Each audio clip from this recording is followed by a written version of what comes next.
नमस्कार दोस्तों। महिला पहलवानों को जंतर मंतर पर धरने पर बैठे हुए 11 दिन हो चुके हैं और इन 11 दिनों में भारत की सरकार ने क्या किया?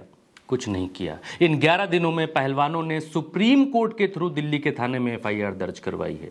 दोस्तों, किसी विपक्ष के नेता पर अगर ऐसे आरोप लगे होते, सरकारें अब तक क्या क्या नहीं कर चुकी होती, लेकिन अब तक भारत की सरकार, भारत का कानून, भारत की पुलिस, भारतीय जनता पार्टी के सांसद ब्रजभूषण शरण सिंह के खिलाफ जांच तक शुरू नहीं कर पाई है। ब्रजभूषण शरण सिंह ने खुद बताया कि उससे दिल्ली पुलिस ने अब तक कोई पूछताछ नहीं की है, कोई फोन नहीं किया है, न दिल्ली बुलाया है, न दिल्ली की पुलिस उत्तर प्रदेश में पूछताछ करने के लिए आई है।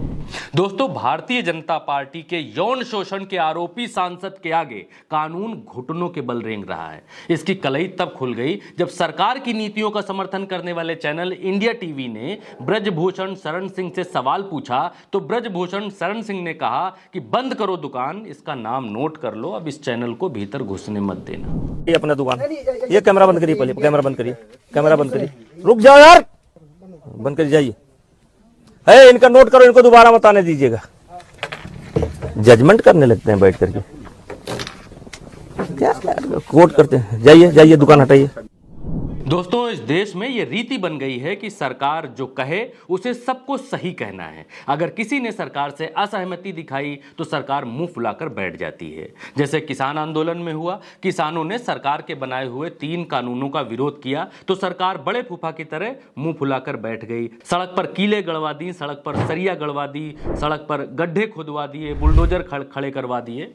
आखिर में जब चुनाव आए तो बताया गया कि हमारी तपस्या में ही कोई कमी रह गई होगी कि हम किसानों को अपनी बात बता नहीं पाए। नरेंद्र मोदी जी ऑन टीवी आकर उन्होंने कहा कि हमारी तपस्या में कमी रह गई होगी, हम किसानों को समझा नहीं पाए।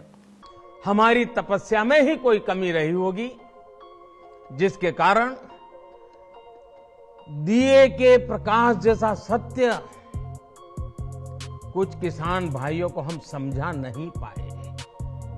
दोस्तों, अब बात भारत की हिंदू महिला पहलवान, प्रखर राष्ट्रवादी पहलवान, देश के लिए जीने मरने वाली पहलवान, नरेंद्र मोदी ने जिनके साथ फोटो खिंचाने के लिए महफिल सजाई थी, वो पहलवान नरेंद्र मोदी के सांसद के खिलाफ धरने पर बैठी हैं, तो भी मोदी जी को कोई फर्क नहीं पड़ रहा है। क्यों फर्क नहीं पड़ रहा है दोस्तों, जानते हैं? क्योंकि यह धरना प्रधानमंत्री नरेंद्र मोदी जी के उस सांसद के खिलाफ है जिसके पास यूपी में 3 से 4 लोकसभा सीटें जीतने की क्षमता है। एक बात और है कि जो लोग झूठे राष्ट्रवाद और धर्म की पट्टी आंखों पर बांधकर बैठे हुए हैं, उनको महिला पहलवानों के इस मैटर से सीख लेनी चाहिए कि जब तक सरकार के समर्थन में रहोगे तभी तक वाह वाह है। अगर सरकार की चुनावी राजनीति आपकी वजह से प्रभावित होती है तो चाहे आप देश के लिए मेडल लाते हो, चाहे आप तिरंगे का मान बढ़ाते हो, आप जंतर मंतर पर ही पड़े रहेंगे, कोई सुनने वाला नहीं होगा। जो प्रधानमंत्री बजरंग दल को बजरंग बली बताकर कर्नाटक में वोट मांग रहे हैं, उनसे जंतर मंतर पर बैठी हुई, धरने पर बैठी हुई बेटियां उन्हें दिखाई नहीं दे रही हैं। कांग्रेस पार्टी ने अपने मैनिफेस्टो में बजरंग बली को थाने में बंद करने का निर्णय किया है।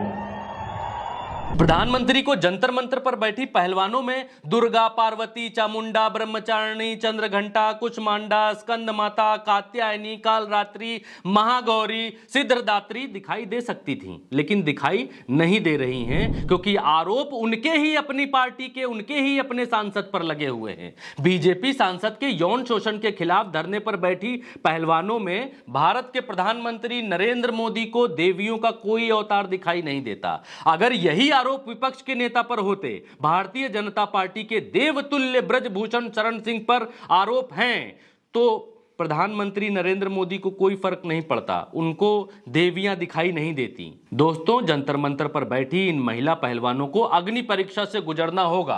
आज ये बात बिल्कुल साफ हो गई है, यही आज का रामराज है। राजा के साथी को शोषक कहना भारतीय लोकतंत्र में साक्षात राजा का अपमान करना है।